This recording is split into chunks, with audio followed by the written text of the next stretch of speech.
Daniel Cormier bilang, antara Arman Tsarukyan dan UFC pasti sudah membicarakan sesuatu di balik layar. Yaps, duel antara Justin Gaethje versus Paddy Pimblett dalam perebutan sabuk interim UFC kelas ringan masih menimbulkan kontroversi di kalangan fighter, wartawan, hingga fans MMA di dunia. Oh iya, bagi yang bertanya kenapa channel ini tidak pernah membahas teknik-teknik dalam MMA, ya karena memang itu bukanlah keahlian saya. Channel ini hanya membahas discourse atau wacana dan berita tentang UFC yang sekiranya menarik untuk diikuti. Jadi langsung saja kita mulai. Rasa-rasanya UFC dinilai mencari-cari kesalahan Arman agar tidak mendapatkan alasan title shot. Baru-baru ini melalui sebuah podcast, Dana White juga membeberkan bahwa salah satu alasan mengapa Arman Tsarukyan tidak menjadi mendapatkan title shot adalah attitude-nya yang kurang baik, yaitu menyerang fans dan menyundul Dan Hooker saat weigh-in UFC Qatar.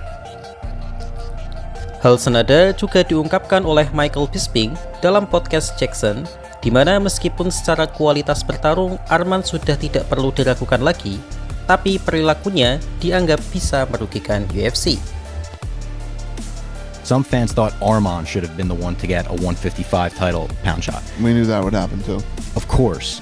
Did the headbutt play any factor in the decision to not go with him? It did, right? A lot of things have factored in, you know. Yes. Because there's so much goes on behind the scenes that people don't know about. And all these armchair experts, as you say, only those guys know. Then you factor in, and by the way, I mean, he smoked Dan Hooker, and he looked phenomenal, right? So yeah, on paper he's the guy, but he did pull out of UFC, what was it, 311? UFC 311 at the SoFi Stadium, right? He pulled out of a title fight the night before, okay? There's millions and millions of dollars of marketing goes into these things. You have to kind of gain back that trust. Then he punched a fan. Then he headbutted Dan Hooker. Do you know what I'm saying? Right. At the weigh-ins, that main event could have been cancelled had he opened the cut at the weigh-ins. Right. You know, so all these little things as well. It's like, all right. And I saw Dana at the post-fight press and said, yeah, they've still got some points to prove, you know. In the meantime, who knows? Maybe, I don't know, but Gaethje and Paddy, I think that fight was already lined up because Arman Tsarukyan was not guaranteed to win that fight, because I saw Paddy playing pickleball in Doha. The man had his shirt off, right? He had a six-pack and he's typically a fat. Jika hal tersebut memang berpengaruh, maka sebenarnya UFC telah melakukan standar ganda. Karena sejak kapan UFC memperhatikan akhlak dari fighternya? Karena sejauh yang kita tahu, UFC hanya peduli tentang bisnis dan uang, bukan tentang akhlakul karimah. Karena jika itu berpengaruh, maka Conor McGregor tidak akan mendapatkan title shot di tahun 2018 melawan Khabib setelah ia menyerang bis yang di dalamnya terdapat Khabib Nurmagomedov dan membuat beberapa orang di dalamnya terluka karenanya.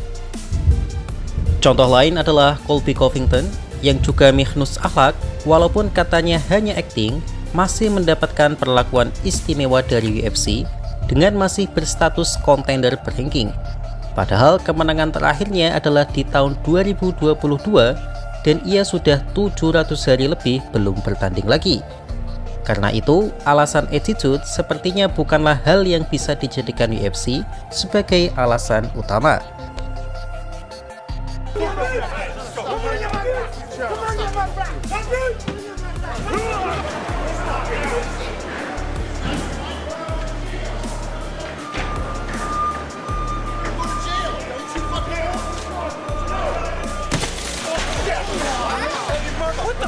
Fucking pussies!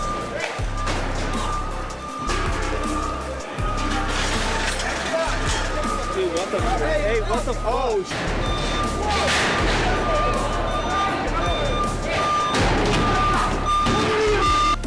Mungkin yang paling relevan untuk dijadikan alasan adalah sikap Arman yang pulled out di H-1 dalam main event UFC 311 dulu.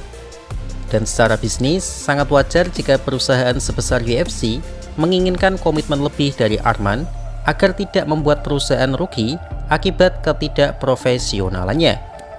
Namun menurut Daniel Cormier yang statusnya juga sebagai karyawan tetap UFC, seharusnya hal itu sudah dibayar dengan kesediaan Arman menjadi backup fighter Topuria versus Oliveira dan mengalahkan Dan Hooker dalam UFC Qatar. Charles Oliveira dulu pernah pull out dalam UFC 294 dan ia akan mendapatkan title shot lagi jika ia menang dari Arman. Tapi sayangnya ia kalah dari Arman. Jadi seharusnya secara profesionalitas pun Arman sudah membayar kesalahannya tersebut. Jadi UFC terkesan mencari-cari kesalahan Arman. I supposed to fight for the title. Yeah. And then they said you're too serious to push you on the first card on the Paramount because headbutt, pull out, beat fan. That's why they said you gotta wait. And I said okay, what I can do? Yeah. I'll just wait, and I know my belt is not gonna. It's gonna be mine. I work every day because of that. So it's what it is. Namun ada hal yang menarik di sini. Arman yang biasanya vokal untuk mendapatkan haknya, belakangan ini tampak santai dan adem ayem. Hal ini diamati oleh Daniel Cormier. Sebagai pihak yang dirugikan, maka Arman seharusnya akan ke banyak media untuk berbicara mengenai haknya. Tapi nyatanya, Arman malah sibuk datang ke podcast untuk ngobrol santai ataupun sibuk bertanding grappling. Menurut Daniel Cormier, UFC pasti sudah membicarakan kesepakatan tertentu dengan Arman. Saat itu, DC mengetahui ada pertemuan pihak UFC dan Arman di Los Angeles, dan sepertinya mereka telah mencapai kata sepakat sehingga Arman Tsarukyan tampak tidak mempermasalahkan lagi statusnya. Hal ini juga didukung dengan Arman yang menarik diri menjadi backup fighter untuk UFC 324 nanti. Padahal sebelumnya, Arman sudah mengatakan akan menjadi backup fighter untuk laga Paddy dan Justin.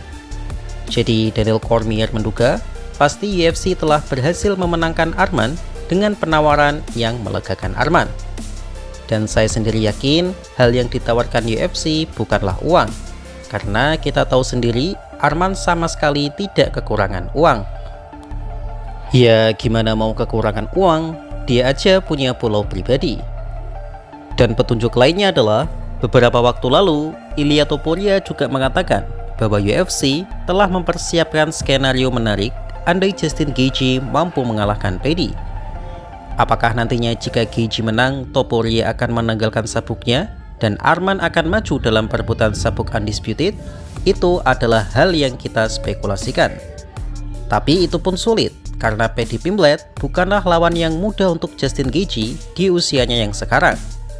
Jika Paddy menang, maka kemungkinan Paddy akan melawan Topuria.